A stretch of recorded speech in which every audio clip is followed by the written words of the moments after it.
Ndamira pamberi pedara mapo mutoro. Ndamira pamberi pedara mapo mutoro.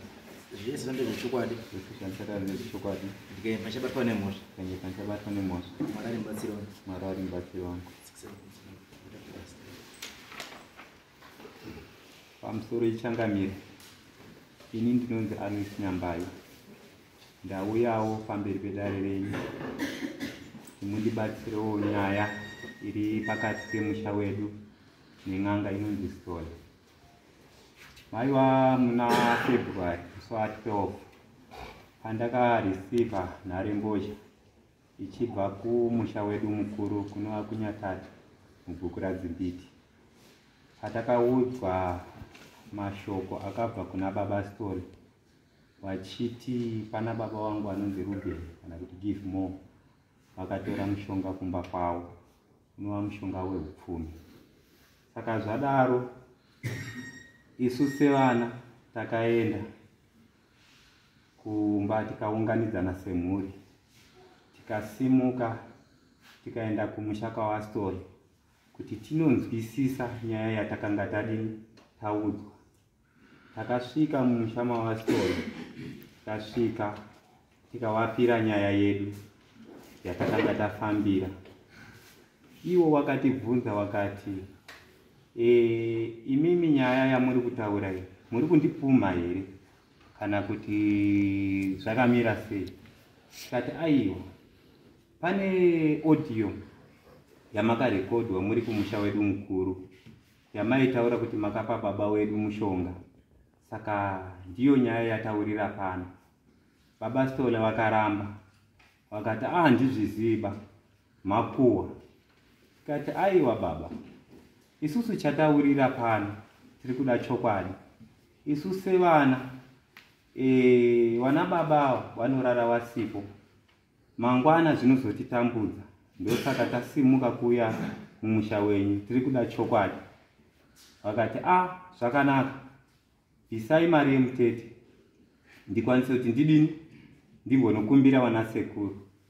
Takabvisa mari yemutete, wakabuda panze wakaenda kune imwe imba yawaienda kunotaura nana sekuru wavo. Wakadzoka wakati wana sekuru waramba. Tikati zvino nhai baba, kotoita sei? Imimi ndimi makatanga nyaya yenyu. Saka isusu chatiri kuda, tiri kungoda chokwadi. Kana makatorwa mushonga wenyu mubhadharo kuti musha wedu uchene, nekuti mangwana zvinozotitambudza. Zvechokwadi baba Story wakaramba. Wakati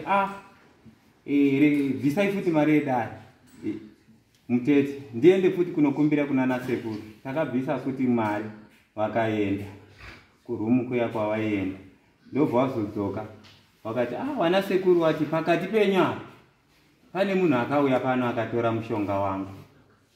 Mushonga uyu waiwe wehupfumi, uyezve futi munhu uyu anondichengeta mwedzi wega wega, anonditumira grocery, anonditumira airtime. Saka inini chitendero changu ndiri musatanisi. Saka hatitenderwi kuti tifumurane pachitendero chedu nekuti munhu wangu achiri kuda mushonga wangu. Tikati aiwa, ndini ndakapindura ndikati kwete baba, honai baba, uyu munhu wenyu akatora mushonga, but imimi nhasi mataura muri kumusha wedu mukuru muchiti uyu munhu akatora mushonga kumba kwenyu zvichireva kuti haana kubhadhara, handiti? Saka imimi kutaura kwenyu zviri kutaura kuti muri kurwadziwawo nekusabhadharwa kwamakaita. Saka ini ndiri kuda chokwadi kuti mukwanise kuti mubhadhara. Baba Story wakaramba kuti unongedzera munhu wedu kuti ndiani akanga atora mushonga. Kusvika tikanyengetedzana naye akaramba. Ndobva azoti imimi chiendai kumba, inini ndichazoya kumba kwenyu paweekend tozokuudzai. Tikati no baba Story, weekend kure, wamwe tiri kumabasa. Saka dai zvaibvira mangotiitirawo chimbi. Zvanzi alright, kuswera mangwana ndinouya. Ati zvakanaka. Takasimuka tikadzokera kumba. Tadzokera kumba, zuva ravakanga wataura rakakwana. Wakatuma vana, ivo havana kuuya. Watuma vana vavo wakasvika ndobva waunganidza vanhu pamba. Waunganidza vanhu pamba, zvikanzi isusu tauya nhau yedu yakamira yakadai. Akatora mushonga ndiJulius, kureva baba vangu inini, asiri wekutanga waakanga ambotaura. Saka ati ndiJulius, Julius akaramba akati inini Stola ndinombosvika pamba pako, handina kana kumbobata mushonga, handinombotora mushonga wako. Wakapikisana, ini ndandisati ndasvika, ndakasvika ndokupirwa nyaya, zvikanzi nyaya vana Stola wauya wari kuti Julius ndiye akatora mushonga. Ndikati zvikanzi ndikati zvakanaka. Ndakabvunza ndikati pamusoro besides Julius pane here umwe munhu akambotora mushonga wenyu mumusha muno? Zvikanzi kwete, ndiJulius. Ndikati zvikanzi ndikati warume, inini ndinoda chokwadi ende inini ndinofira chokwadi. Mukatamba nesu panapa zvinhu hazvimiri zvakanaka, nekuti nhasi muri kuti Julius zuro nedzwana maiti baba wenyu akati Ruben akatora mushonga wangu. Saka chimbondiudza kuti zviri kufamba sei? Ndobva abvunza naJulius, zvikaenda akatora kupi mushonga? Zvikanzi kwanzungu ndamenya kunova kunyarumvuru. Kanzi zvakanaka. Saka inini ndakabvunza varume vana vaStola, ndikati varume, inini ndine mubvunzo, nekuti inini ndinoda zvinhu zvakajeka. Chimbondiudzai kuti imimi nhasi ndakubvunzai kuti akambotora umwe mushonga mumusha muno kunze kwaJulius ndiani? Mukati hapana, ndiJulius. But isusu tauya kumba kwenyu, baba wenyu akati akapa munhu akauya, munhu akatora mushonga wangu akatora mumusha muno, akauya pamba pano akatora mushonga wehupfumi, uye zvanonditumira grocery every month. Anditi saka handisi kuziva kuti nyaya yenyu iri kumbofamba sei. Wakatarisana varume, watarisana kudaro. Ndakaita hasha, ndikabuda panze, ndikati varume, kana muchibira vanhu, handiti ibai zvakajeka, nekuti nhasi dai isusu tiri mapenzi panapa takutotanga kutorovana tega tega, kuti panapa pane dhiri raitwa, asina ndirovani nehama yangu, ndinonangana newe mutorwa uya pakati pedu. Ndakabuda panze ndikatora mupini ndikapinda mumba. Ndapinda mumba ndakaisa mupini wangu, ndikati varume, chimutaurai chokwadi, ndoda kuti ndizive kuti ndiani akatora mushonga mumusha muno. Kana ari Julius uyu, ndoda kuti mubudise chokwadi. Zvikanzi kana uine nharo, bata bakatwa rangu riri apa. Zvechokwadi ndakafamba, ndikasvika ndikabata bakatwa, ndikarivhura, ndikarivhara. Ndikati kana Julius akatora mushonga, chiuraya inini. Handiti, nekuti imimi nhau yenyu ndaona kuti muri kudini? Muri kutamba nesu. Zvadaro ndakavadzosera banga ravo, ndakarivhara ndikavadzosera. Ndavadzosera ndobva ndabuda panze. Ndikati varume, panapa hatisi kuita zvinhu zvekutamba, tiri kuda chokwadi. Ndobva ndati munin'ino wangu uyu, ndikati player audio yekumusha mukuru Stola achitaura.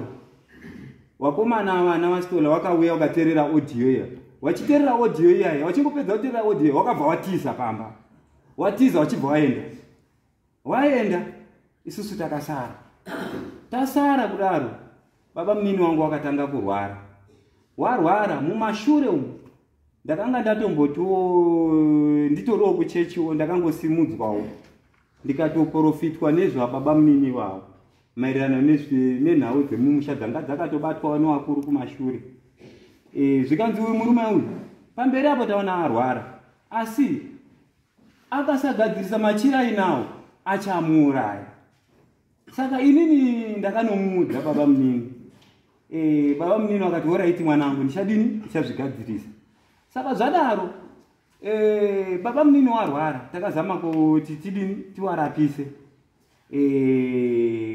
Ndobva pazoita murume anonzi Mutondora anobva kuNyamatsa. Akanoti kuna tete wangu, uyai nemunhu ari kurwara kunoko, nekuti munhu ari kumurwarisa ndistori. Saka uyai naye kumba kwangu, ini ndandisipo. Zvechokwadi wakamutakura wakaenda naye kumba kwake, kwaagent yastori. Waenda naye, stori akasimudza, Mutondora akasimudza motorbike. Ndobva aenda nababa munini mumba kumusha kwastori. Wasvika ikoko, wakanogara mazuva wariko. Ini ndakabvunza ndikati, ko ndarama maenderei nawo? Zvikanzi tida kuti stori asunungure chi munhu uyu. Ndikati zvikanzi ndikati aiwa, ndara ngawadzoke kumba. Tidini? Tione kuti tingaite sei kuti munhu arapwe. Ndofunga wakazama kukumbira kuna stori, iye achitaura kuti ndini ndiri kumurwarisa nekuti hama yenyu yakatora mushonga wangu haisida kundibhadhara.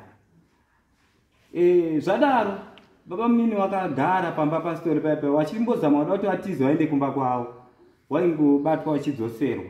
Zvadaro wakazotorwa wakaenda kumba kwavo kuNyamaropa. Waenda kumba kwavo, baba stori wakazoti uyai nemari ndikwanise kubvisa mhepo yangu iri kurwarisa hama yenyu iyi, nekuti haisiriyo yakatora mushonga wangu, ndiendese kune akatora. Mainini wangu anova mudzimai wababa munini nababa munini gotwe mubaba nababa wakasimuka, wakaenda kumba kwastori nekuti wakanga wanzi waine $50 nehembe kuti wakwanise kubvisa wastori, wakwanise kubvisa mhepo yanga iri pamurwere uyu kuti waendese kune akatora mushonga. Waenda nezvinhu zviya zviya, wakasvika wakawapa. Wawapa hapana kupera mazuva, baba munini ndobva watisiya kudaro. Inini ndakanobvunza hama ndikati, imaoko manene, iyi nyaya muri kuiona sei? Wastori wari kuti uyai nemari nehembe ndikwanise kubvisa mhepo iri pamunhu pamurwere wenyu, ndiendese kune akatora mushonga kuti hama yenyu ipone. Maendesa mari, but nhasi onai munhu afa. Zvakatinetsa. Saka tiripo kudaro, ndo patakazongonzwa paYouTube pari kutendera video riripo wastori wachitaura kuti ndo wakakwanisa kuuraya baba munini wangu.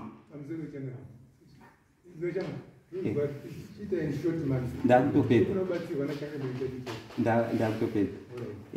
Pakatendera video wastori wachiti ndo wakauraya, mushonga wawo ndo wakakwanisa kuuraya baba munini wangu.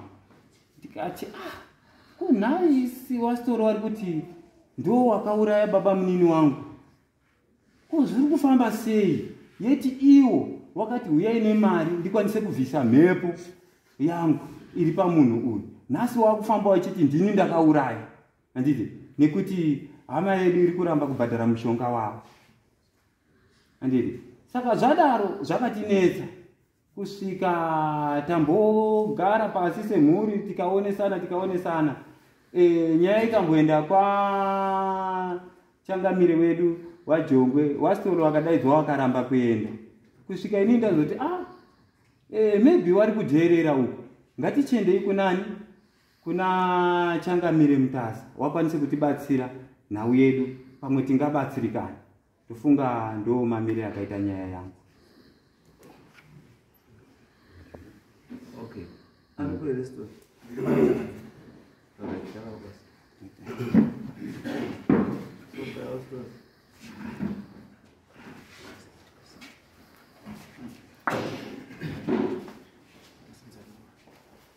Ndamira pamberi pedera mambo Mutasa. Ndamira pamberi pedera mambo Mutasa. Zvese zvechokwadi. Zvese ndezvechokwadi. Ndikaipa chibatwa nemhosva. Ndikaipa vanobatwa nemhosva. Mwari aribatsirawo. Mwari aribatsirawo. Pamusoro mambo Mutasa ndini Metias Story. Chirema anogara kuRuwangwe. Panhau iri kutaurwa naana Nyambayo. Ndiri kushamisika nekuuya mudare nhasi. Iwo wana Nyambayo waine hurukuro yekuti Story itsotsi imbavha ari kuda kutibira. Chowari kundishupira chii? akambondidaidzazve kwamambo Saruchera kundofonerwa basi pafoni kuti ngauye kuno pasina zvinonga ndiri kuziva nhasi ndechosungwa muno. Saka ndoda kuti mambo munyatsondijekeserawo chandasundirwa mudare muno nekwanyambayo kuti chii. Ini ndiri n'anga inorapa, inoita zvemashawi, inoita zvechiwani, ndinoshandisa zvitokoroshi nemidzimu. Mudzimu ndiwo unonditungamirira pazvese zvinonga zvichitaurwa. Inini zvandiri pano izvi handina chanokwanisa kuita. Chechipiri futi anotsanangura zvese kuti ngana une mushonga wangu ngana wakadai midzimu wangu unonga wabuda kwete inini kuti nditongeswe padare kuti unofanira kunga uchitaura ba. Ane nyamba yakauya kumba ndikaatambira zvakanaka ndikati endai nefondya ina ana angu kumba mudzimu ubude unongedze wega. Akasvika kumba kwawoshiwa mudzimu wangu uri kuzi ukabuda ukanongedza kuti ndingana wakarwisa munhu uya kuti handizvo waine chokwadi chekuti kunyepa. Saka ndikutadza kuziva kuti nhasi handine masoko akawanda machangamire kuti nditaure naana nyambayo. Ana nyambayo inini midzimu yangu iri kunditaura kuti anhu atatu akaromba mushonga wana akafa kwasara airi ndaakuzvitaura pamberi pamambo. Anhu iwawo ngauye nemuti wangu wandipe. Handina mutemo ndinozoti ndinokangaidze mutemo wezvitokoroshi zvangu nekuda kwokuti wanangana akadzidza maningi achandimunyikidzaba. Ini ndinoteedza mutemo ndoita zvezvitokoroshi ndoita zvezvidhoma ende ndinobuda pachena handihwandi. Kana makauya kutora mushonga wangu uyai mundipe tisunungurane moti hatikupi mushonga wako hamunditsananguriri kuti munawo iwewe n'anga wacho wakatipa ndiwe chitishopera kuti akatora wacho ndiani. Ina handizvikwanisi vanoda kubuda pachokwadi. Ndinoteedze mutemo wezviro zvangu ndikupembera pamberi pamambo. Maita henyu mambo ndauya nekuona samanisi renyu richiuya. Dai risiri samanisi ndisaiuya ndokuti handizivi mhosva yandakatadzirana nenyambayo. Ini ndiri n'anga wouya wega pamba pangu ndokupa duma rangu wondoseenzesa wonditongesa zvefuti kundiunze kudare. Kana uri mutemo wenyu mambo motienzanisawo nhasi inini handiuzivi. Ana nyambayo anhu atatu akaromba haasati andibhadhara ba ndiro idi wani akafa. Okufa iyo ndine humbo kumuhitinisira ndokuti anonga afa. Kuperawo kwenguva yangu inotaurwa nezvidhoma zvangu akangotaura kuti kwanyambayo uya akafa mushonga wakudikanwa ndinoenda netsoka dzangu. Mumushama nyambayo gogogoi ngana wakashaika uya akatore muti wangu yechidai ndomuhitinisira nekuti unonga akafa. Awa penyu awa handi ahwitinisiri ba ngaatokumbire mambo Mutasanasi apiwe n'anga dzinanongedzera kuti uyu ndiye akatora ina handinongedziba nekuti wane shoko rekuti sitore uri kubira anhu unofamba echinyepa kuti ngana wakatora. Hino ini ndakagara kumba kwangu ndiwe uchauya pamba pangu uchitora mushonga ndiwe uchauya uchindipa uchindidzorera. Kana usikadi ina handiteedza mutemo wangu ba ndatopedza mambo ndinotenda kuti mino zvekunditongesa henyu ndiri pano.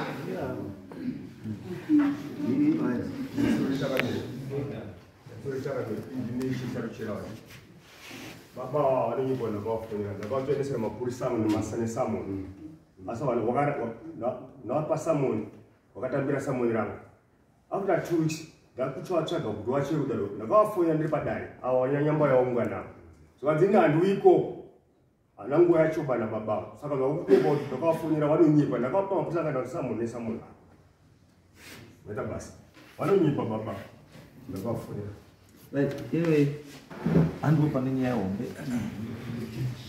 nyaya pairi chaipo. Yes, panokwanisa pakaita issue yecommunication pakakwanisa pakaita issue yekushorana nekuita sei but handiwo pane nyaya chaipo chaipo. Nyaya according to this paper ndeyekupumana because ari kuti ndakapumwa inyanyamba yofamily. So chandada kuziva ndechekuti according kuna story ari kuti vanhu vandakapa mushonga mufamily me vananyambayo watatu wana akafa kwasara 2.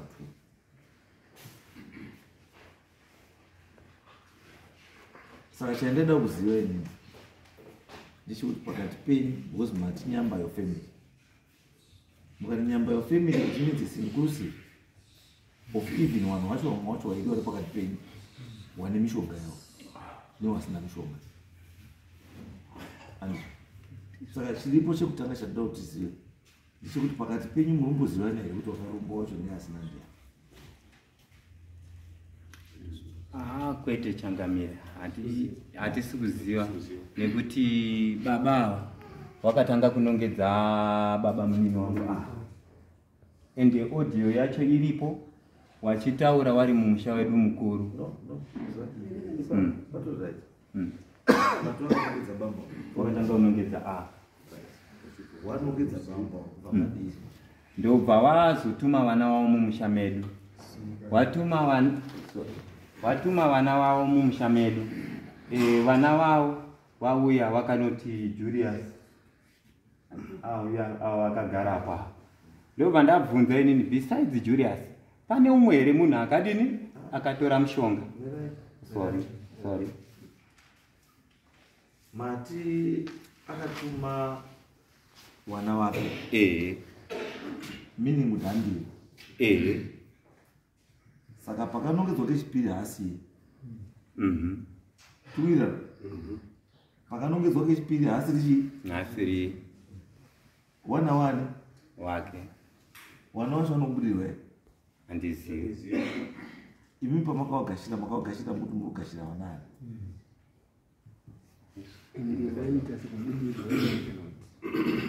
Because kana makatika makakwanisa kuwagashira mumusha menyu handiti. That's an element yetrust. Handiti. Makatrasta chii chakazokonzera kuti mubva mawabvumidzwa zvapinda mumusha menyu wakuunganidzei. Asiri story. Iwo wakati wobva vanongedza wakati tatumwa na baba ndozvakataura because izwa nyaya pairi is not nyamba yefamily versus wana wastory. Is issue iri kuti nyamba yefamily versus ani story. Story uyu ndiwo handizvo. Wamwana story kuti mwana wake wakawari havasiye. Handizvo. Zvakafanira kuti munhu akauya womira mukoti munomuti wakabayira kuti ndakaba wakabireyo ndakatumwa ndiJoni. Joni haana mhosva because Joni haana kuba. Akaba ndiani? Ndiwe. Akaba chinhu ndiani? Ndiwe. Saka zvokuti watumwa ndiani hazvina basa. Because wakutumwa haana kuba. Asi aba ndiani? Ndiwe. Handizvo. Saka isusu tiri kuti wakanongedzwa nevana wastori handi wastori. Chechipiri tiri kuti story wati inini kana ndichiita basa rangu ndinotaurirwa ndimbuya nasekuru wakandipa zvidhoma nezvese zvandoshandisa. So zvinhu zvataura kuti wana wakauya wastori wanga wasina kubudirwa ndimbuya nasekuru. Wanga wakabudirwa hakusazoziwa baba $45 hatizivi kuti wakabudirwa. Tati wana wakatumwa ndistori wanga wakabudirwa here. Hatiziva wakamba wakati simziva. Yes, ma'am. Kuya wakaita kumana kuenda wakaita passport.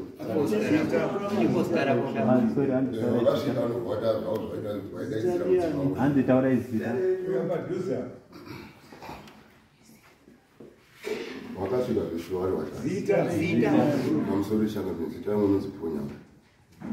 Zvishwa wasoro wakaenda kumba kwaka nechatumizira mwana wangu wazouye kunongedza kuti akatora mushonga wangu ndiani. Ndonga takachema chema. Ndobva wauya kusechika. Ndobva wasvika kumana. Kwatoda $200 kuti tange dai. Taapari pamadati. Ndonga takati ndobva wadaidza ndobva waita zvawakaita wadaidza mudzimu wabva wabuda. Yes. Ipapo wakabuda. Wana wastori ing'anga futi. Apa nishaziva changu. Aiwa. Hamutaudza muziva. Nice story. Baba. Wana wakona kudiwa futi here nemudzimu wako. Kwete nanga ndini ende andakowatuma kaubudirwa ndakati ndaimuise fodya seri kwemba mukumbira wana nyambayo kuti mudzimu wangu wemushonga wari kuramba kuunza uri kumusha kwawo ubate munhu wepanyambayo uwatsanangurire chokwadi nekuti hun'anga hauiti zvokuita kupirirwa apa kuita pachena apa zvimire zvechiwanhu zvinoda mudzimu ndiri kuda mudzimu utaure kuti ndini mushonga paradzai wepasitori ndakatorwa nanhingi ndiri muno mumusha ndiko kuti chiwanhu chedu chinyatse kuite zvakanaka kwete zvekoti ba hazviitwe zvekoti ba zvemudzimu handizvozvo ana angu abudiri kubang'anga ndini ndine zvidhoma zviri mumba kana munhu ukauya kumba kwangu ndini ndinotaura nazvo handizvozvo ndakavatuma ba iwo wakanga waripo ndichitaura nevanhu vangu kuti wauye ikoko ana nyamba yacho wese wakanga waripo handisi rimwe dare rakanga rauitwa ikoko kuti stori wangu wadimbuka kuita kechipiri here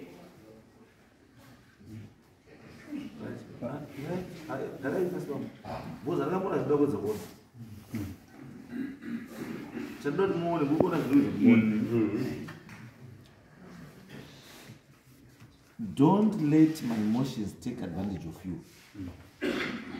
Pamwe pacho. And pamwe pacho, don't take things for granted. Mukatora zvinhu for granted, zvinokurasai pamberi.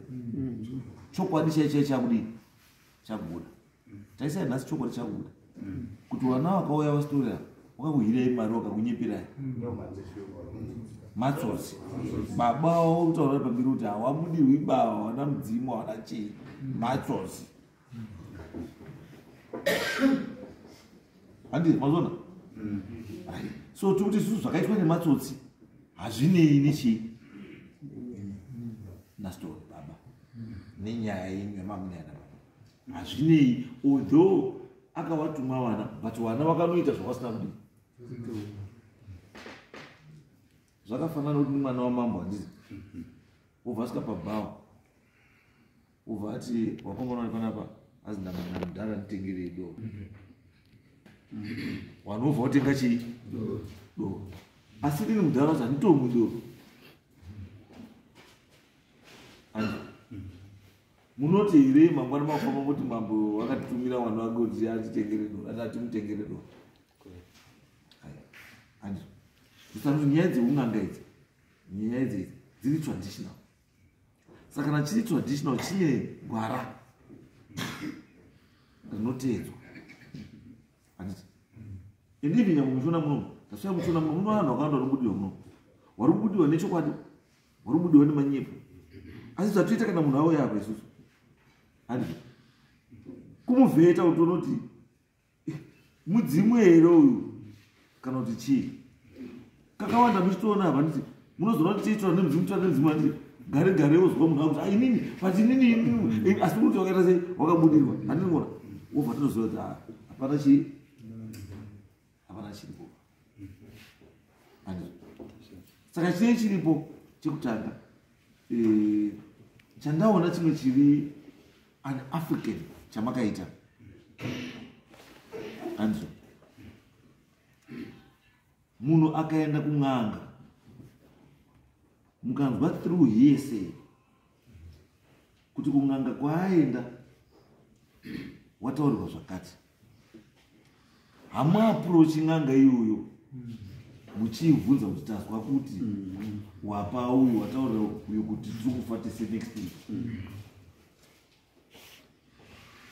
Hakuna chivanhu chakadaro.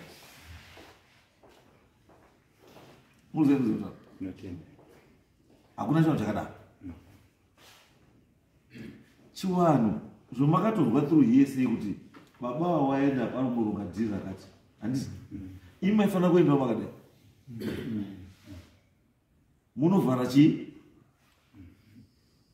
chamanzwa hearsay yamazo handizvo noti kuenda because taiseka uyu munhu akapiwa miti neuyu akabhadhara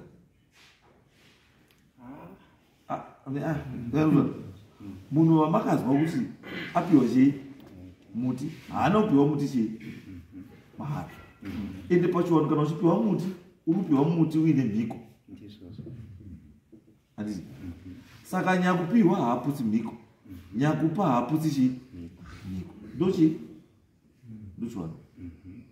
N'anga inoisa toziva kuti baba itoripowo pamariro handisi asi itoziva kuti baba watiri kuchema panapa mushonga wauraya baba uri panapa ndini ndakapa John eni vanokatogara side by side naJohn akuti komana ane matambudziko komana hai Mwari wadarongei asi n'anga iyoyo ndiyo yakapa munhu ari pasaidi pake chi mushonga wekuuraya munhu waona sei wari kuchimwa asi n'anga iyo haipi yakataura kuti munhu auraya John ndiPeter wasati akagara side by side parufu pacho haitaura kuti imi muzozive kuti ndiPeter akauraya mukoma handiti munenge matoendawo kune imwe n'anga iri different kubva kune n'anga yaita chii yaita izvo because mukaenda kun'anga iyo yaita izvo hapana chinobuda because anopinda mudefensive mode because akabhadharwa ane mhiko yaakapa munhu akapiwa muko andizvo anga mazuva kutaura kuti ndezvidhoma zvangu ndozvipa instruction saka kana zvidhoma izvo zvapiwa instruction ka anditi hazvitochinji instruction iyoyo kusvika zvapiwa futi another instruction neyakazvidii akazvitumwa andizvo but mimi mistake yomakaita mai ndiye kuda kuenda kuchinja instruction zvidhoma zvamusina kutuma kwenu anoona zvokuenda apoenda ndozvatwa kuti imimi the only way out yamaifanira kunga iripo kwamuri to save you and everyone yanga iri kuenda kuidifferent person asiri story because story ka kwamakaenda komudini komunanga handiti anebva achizotofunga kuti chii kuti vanhu vari kundipumba handiti boza mukona ndazoka muchitaura zuva rekutanga makataurwa zvinhu zuva rechipiri makataurwa zvinhu wana wakazouya wakataura zvinhu handiti but mafungiro angu nanga iri kuti pamakamboudzwa kuti bambo avo ndo vane chii ndo vane mishonga handiti mamusikafanira kudzoka kuna story futi yakuudza kuti baba avo ndo vane mishonga to prove kuti zvishuwa nemishonga maifanira kuenda kune chii kune imwe n'anga now is family handiti yokutsvagi yokutaurirai kuti murume akadii akachena kana kuti zveshuwa zitori rwakadii zitori rwakarevesa bambo wakambinga handizvo you cannot be your own judge kuti zitori ndiye apa mushonga ndiye anofanira kutaura futi kuti ndapani ndiye unofanira kuombonora futi hakuna chivanhu chakadaro pakuhirana mari yes taurende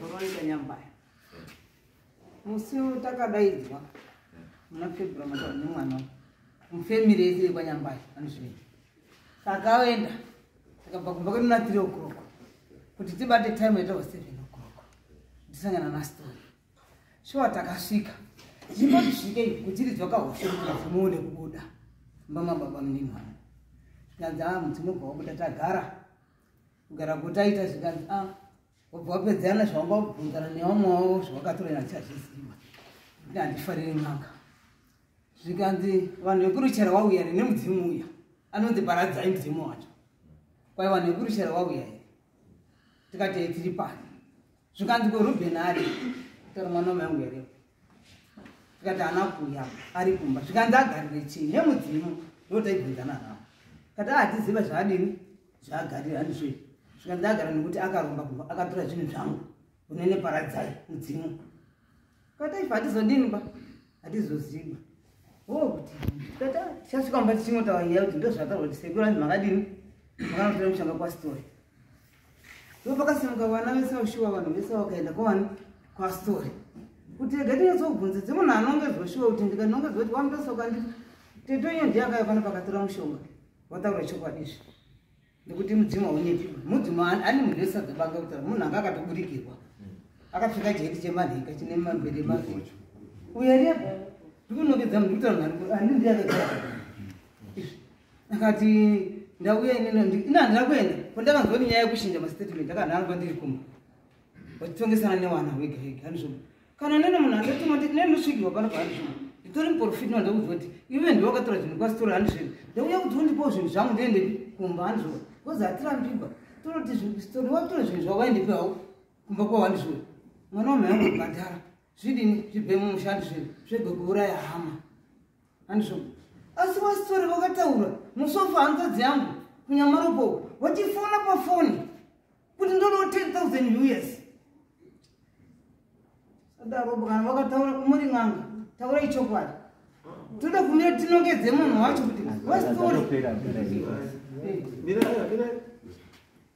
10,000 yanga iri ichi yekuti Robin akatora chikwambo kuzvinhu zvangu kumba kwangu 10,000 ndatiida kubva kuna ani kune uyu ndiye kuti yekuti angadzokise zvinhu zvangu kadzokise zvinhu zvangu imi mataura zingadzokise zvinhu zvangu makazoitei narupe ndosaka takati ngatiende tomangara ndekuti kwaedimeni jongwe akaramba kuuya mishonga ngatiende kwani kwamambo mutasa ndekuti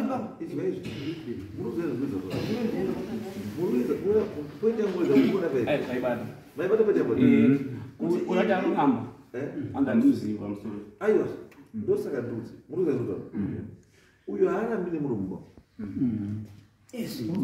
uyo haarambiri murombo kana kuti mama mutrasta stereki zvokuti mamatoti haiwa haana kutora because imimi munofanira kunga munofunga kuti sei story akanangidza uyu asina kungidza umwese ende sei story arikudhimanda 10,000 kubva kune uyu asodhimanda kubva kune kwamuri mese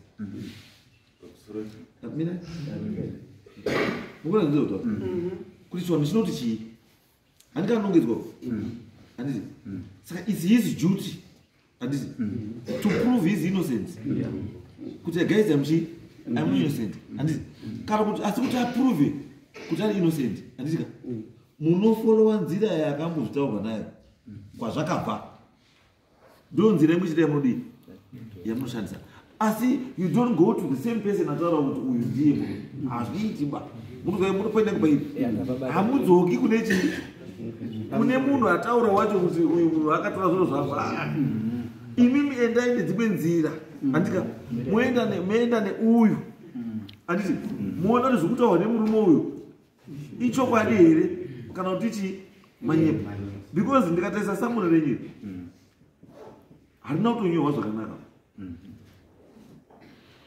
muzopoinezwa samoni renyu harina kutonyorwa zvakanaka because samoni renyu ranga risikafanira kuti nyambayo family versus story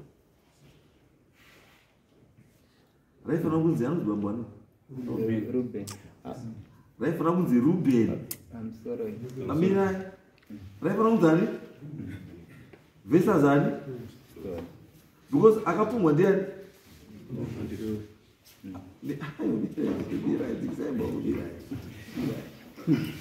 asi muwedza kutaura munodzidzisa kuti samoni renyu raifanira kunge rakati Ruben nyambayo versus ani story because munhu adii apumwa nastory ndiani ndiRuben handizvo saka imimi chachiripo chachi chekuti uyu asungisa story isusu chatoda kustori kuna story auya kuno kuti story aprove kuti zveshuwa Ruben ndakamupa chii handiti tinokwanisa kukumbira story muno kuti story handikautinaakomana vanotora nechii zvese handiti kana kutora shuwa zveshuwa Ruben ane zvinhu zvako ngaatana kurwi nembama taona vakomana vatana kure munhu nembama akukuona zvandizota taane pekutangira kubata handi taane pekutangira kubata chi story handika because right now zvatada kuita kuna story mai story sunga story wati mumusha menyu imi muna vanhu vatatu wakatora zviro zvake story waniwo wasati wabhadhara story baba unokwanisa kufendesa here vanhu vatatu vaone kuti vanhu ava nezviro zvakundiwava izvozvo ndinozvigona dai kuri kumba izvo ndatopera nyoka dzangu ndinozvigona kana muchitora ndokupai 3 days asi inini pa3 days neni ndichikukumbira iwo kuti vanhu iwawo handikwanisi kuti ndiende korwisana navo nekuti anenge ari maajenzi angu akauya kopotera kuna baba vachitora mishonga saka ndinorwisa here munhu anenge auya mudare mangu iye ari munhu wangu iwo ndiwo vanenge vari kundirwisawo ndinozvikwanisa mangu story ndachawana dzisiri shamwari dzako nekuti wakukurwisa handiti asi chandiukaini nda kuti mhuri iyi uipuruvhire kuti zveshuwa mumhuri menyu mune vanhu vane zviro zvavo ndo zvatinoda Kupuruvha kwangu mambo ndiko kuti ndikasvika kumba kwangu ndichiudza mafambiro ndaita kuno. Chinonzi chikwambo chakafanana nembwa chinoita zvisiri izvo. Kuenda korwisa kwachinoita kwaNyambayo chinoenda korwisa nomunhuwo zvake asina zvaanonga akatadza, nokuti mushonga handi munhu bokuite kutaurira kuti ibva waenda woti zvakati uchidzoka kuti tibva tajekesa chokwadi. Sayo nhasi ndikatiyo nduda chidhoma chekundichengeta sokasotombotichaya vine chidhoma chakandichisita kana chisikakwanisi kuteeresa kana chiri kuchengeta munhu wacho achichai iyeyo tinochaya wangu izwa ndakaona zvizoza ndiri kuti iwewe wakomana wako iwo wanoteera instruction yako iwo yawavapa handiti wapinda mumba mako iwo unokumbira wakomana wamuti wakomana ndoda munhu wekochengetedza mambo mutasa handizvo munhu wese angosvika padhuze namambo mutasa chayambama kana ngaite dzungwa ndo assignment yodii yaumba handiti saka ini ndiri kuti enda kumba kwako ikoko wotaurira wakomana wangu kuti wakomana vanhu amndakapa mishonga yangu wenyambayo vaya havasida kundibhadhara chii mari yangu saka ningi naningi naningi handizvo iwe Potifa ronda John iwe Petso ronda Tumirai iwe Jackson ronda Ruben handizvo. After 3 days, tazwa kuti Ruben walimwa nenyuchi. Ruben obva aenda pamberi pembuno vatatu wakomana shuwa ndidi. Because kuziva ndoita inini. Wakomana kana kuti mauzi ndai muchai. Hauna chimwe chinoita kuti kukuchaya. Handizvo story. Ndizvo zvinochanga. Kana zvakabva mudare ramambo zvinenge zvanaka. Zvakasunungura nyamba yefamily neni. Saka ndati inini ndati iwewe story. Handizvo. Iwe chidzoka kumba kwako wosvika wotaurira wakomana wako kuti wakomana vanhu vaya wasida wandipa zviro zvangu waya handizi muri kuwasiwa ndiningi naningi naningi asi mhuri yandikumbira 3 days kuti tidodini takuwaziya vanhu saka chatava kuti wakomanaka ndoti iwewe newe endai kuna vanhu asi musaurayeba handiti musauraye ndoda kuti vanhu vadini wavaone chete wavaziye bazi kuti vanhu ava chokwadi kuti ndikwanise kukubhadhara ibaba story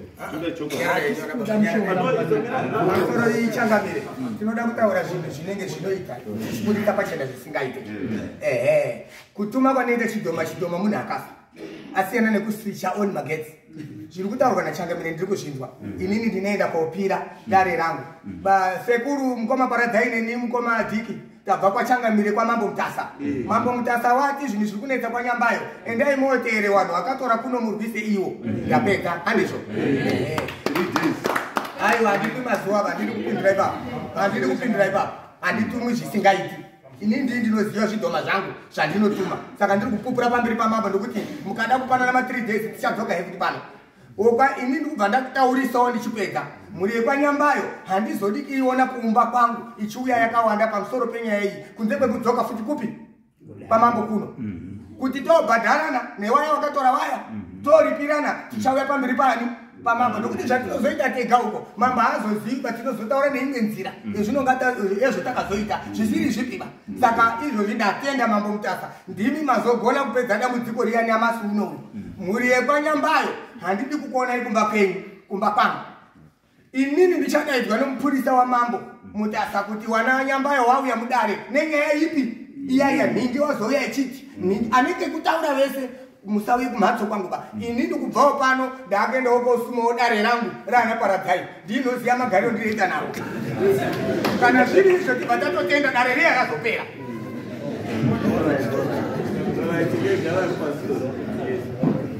pamusoro wechangamire ndini ndinoitwa Ruben kuti give more Nyambayo. Inini ndiri kupikisana nezviri kutaura baba Stora. Patakaenda isusu kwababa Stora wakativhisa mari tobva tabvisa mari ndini ndakatobvisa mari inini yekuti wasvikira baba Stora tabvisa mari kudaro wakataura kuti munhu arunzi Ruben ndopi ndikani handimuziva first time kumuona panapa akaramba hamba dzangu dziripo idzi kana audio tinayo akati Ruben anombobvira aromba chikomboba panapa kuruva ini Ruben atori muhari dzangu nemunyinyi nawo paanotsarisa asara kumba watori muhari muri kutsari changamire zvikanzi ndoda 250 US kuti ndibvise chi zita rangu mhari iwe nemunin'ina wako chokwadi chiwa ndakatsvaga chi 250 kuti zita rangu ribvisewo mhari ari changamira ari vastora vachitaura saka ndakazotoshamusika wanzwa kuti hanzi inini auya kumba uko akonongedza kuna mukoma wangu kuti ndiakatora chipapo ini apa yeti awana wacho wataura kunyatatu tini akarongedza mukoma gozi wakobviswa mari aiwa zvasatobviswa mari basi ari kuti inini ndakaiswa mari namukoma no it's okay arikamona saka ngaite zvanogona ndiripo isusu inini changu chandikuita mete ruda kuti shizira ngaite zvanogona sotsi ndimboshime zita rangu ndoitwa Stole Savania.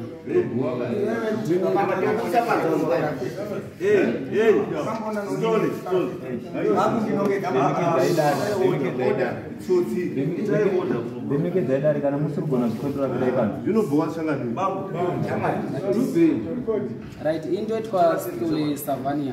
Ndini ndakaenda kwa Nyambayo mushure mekunge wana Nyambayo wauya kumba. Before mumashuromu takamboenda kunonzi kwa Pius Nyambayo vachinge wauya kumba waine nhango dzatatoda kuitawo dzipamba pedu vechiwana. Tikasimudzana nana Nyambayo aya vataenda musha ingori family imwe chete wasiri awa. Saka tiri pakati pekuita nhango nana Pius Nyambayo nemhuri yake takaona wana Nyambayo vamwe wauya vabva vazara mukicheni muyamwe. Ndikatobvunza ndini ndikati ko awa muri pamwe chete navo here? Wana Nyambayo akangoti hawana basa ihama dzedu dzekuruchero.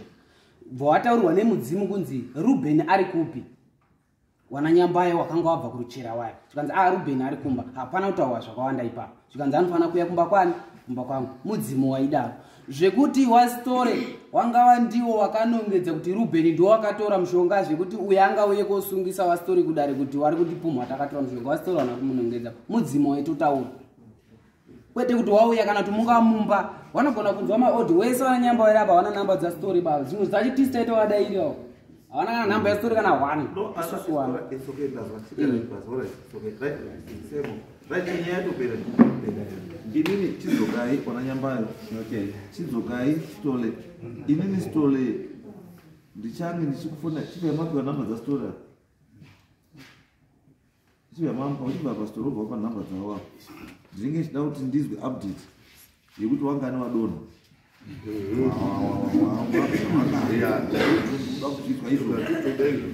ndozvandokuda because nyaya yekuti itopereka because as long as your story ungori neclaim yekuti ane zvidhoma zvake ngaite zvaanogona ndati inini as long as story uine stance yekuti vanhu vari mumusha umu wasina kubhadhara zvinhu zvavo handiti kana waripo vanhu ivavo ngatiwazivewo kuti mhuri izive mhuri ite sei igadzikana ndochokwadi asi ne chimwe chandotora kuti mhuri ka ndeyekuti imi pachezvenyu handiti pindai futi panzira pindai futi pindai futi munzira handiti muendawo futi neimwe direction makamirira chii story kuita kuti chokwadi chiite sei chijeki because ndatoona kuti wakomana wastori wane hasha saka nawe nehasha ndozoti wakomana watatu waunaya kubhadhara mai vacho saka chinga inoita moita pamusoro itangamire ndonzi tafazwa Nyambayo taenda kwastori ndakabvunzwa nenhau yekugoka baba vangu wabviswa matombo yainga kusoro yezasi aya nemazai paguva ndakanoamustori vanhu vakabata-bata kumba kwenyu ava pana nere munhu akauya achida kugadzirwa nezvenhau yeguva ramudhara wangu vanhu vakabviswa matombo yakatoita zvechokwadi vane mazai aripo futi asi munhu idofo ndomba mazai kuti inoise mazai paguva uisa mazai pachena chena munhu idofo saka mena ndobatsirika nawo watokuta iyo zvakutotaura handikadzokorora futi kuti munhu ndiwe Nyambayo futi akaita izvo unotochaiwa uri kunditi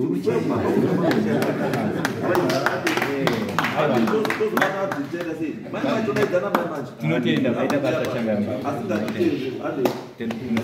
Wastori baba unoswelesa wakomana wenyu Tinotenda